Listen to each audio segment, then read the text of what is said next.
2025 সালের Sundance film ফেস্টিভ্যালের জন্য বহুল প্রতীক্ষিত জেনিফার লোপেজ অভিনীত kiss of the spider women পুনর্নির্মাণের প্রিমিয়ার ঘোষণা করা হয়েছে। বুধবার সানডান্স ইনস্টিটিউট তাদের পূর্ণাঙ্গ লাইন আপ প্রকাশ করেছে, যেখানে Lopez, Benedict Cumberbatch, as Rocky এবং অলিভিয়া কোলম্যানের মতো তারকাদের প্রকল্পগুলো পার্ক সিটি উটাহার উৎসবে প্রদর্শিত হবে। Kiss of the spider women প্রযোজনা করেছেন লোপেজের প্রাক্তন স্বামী বেন অ্যাফ্লেক এবং ম্যাট ডেমন সহ আরও অনেকে।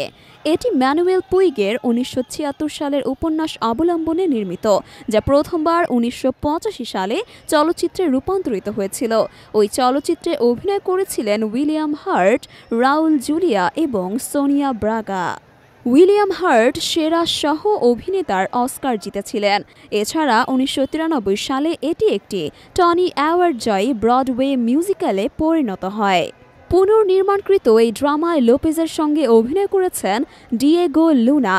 গল্পটি একজন রাজনৈতিক আসামির উপর ভিত্তি করে নির্মিত, যিনি তার সেলমেটের সঙ্গে অপ্রত্যাশিত একটি বন্ধনে জড়িয়ে পড়েন।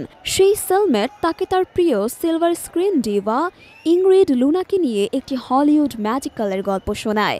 লোপেজ এখানে ডিভার চরিত্রে অভিনয় করেছেন। এছাড়া এই উৎসবে প্রিমিয়ার হতে যাওয়া অন্যান্য উল্লেখযোগ্য চলচ্চিত্রের মধ্যে রয়েছে dramedy if I had legs, I would kick you, যেখানে অভিনয় করেছেন রোজ বায়ের্ন, কনান ওব্রায়েন এবং রকি।